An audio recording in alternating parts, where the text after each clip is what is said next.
Donald Trump has once again stunned reporters, this time by threatening to interfere with the 2026 World Cup. Yes, you heard that right. A sporting event planned years in advance is now being dragged into Trump's obsession with power and control. Let's get into the details. But first, let's look at how his reckless economic policies are already hitting everyday Americans. I wanted to tell you something. I want to show you something about cost and supply.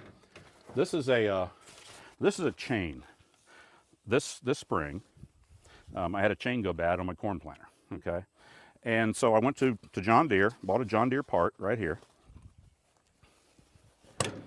I'm getting ready to put it on. And this is a discussion about tariffs, about what increased costs are to agriculture. I open up this chain, if I can find it in here somewhere. I'm getting ready to put it on.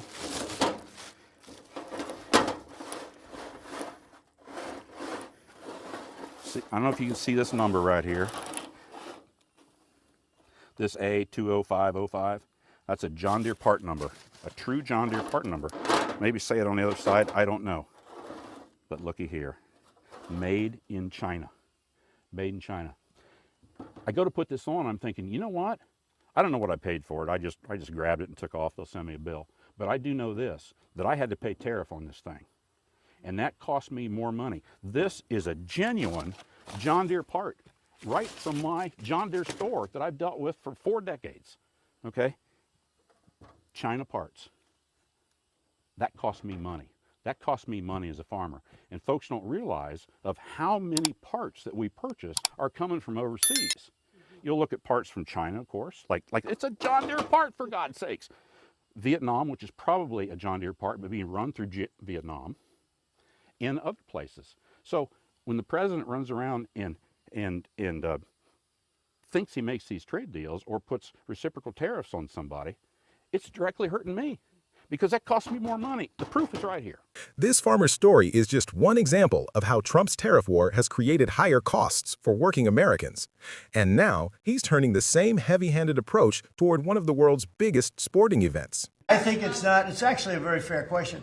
If I think it's not safe, we're going to move it out of that city.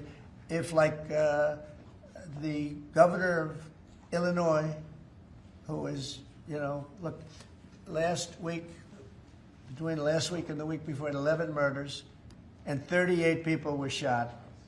Then he gets up and says, this is a very safe. And then he says crime is better. The reason crime is better is because Cash put, about 5 months ago, a whole team of FBI people there to get ready for when we go in, and they've lowered it a little bit, like 20, 25%, which isn't good enough, but it's a good start. But that was only put there because they're preparing for us to go in. And they've done, by the way, they've done a good job. So then Pritzker gets up, we've lowered crime 25, it's because the FBI was there.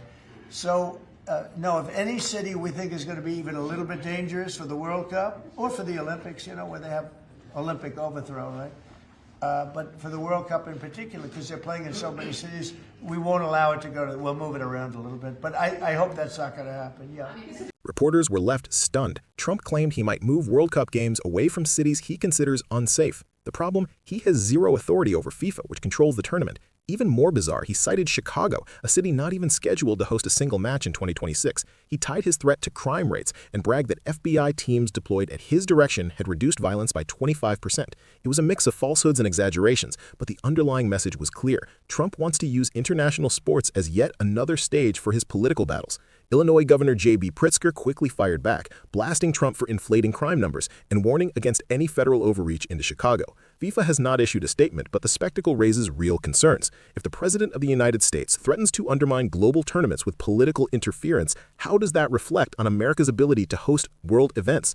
The World Cup is supposed to showcase unity, culture, and fair competition. Instead, Trump is using it to spread fear and project authoritarian power. Combined with the economic strain of tariffs and trade wars, his words send the wrong message not just to Americans, but to the world.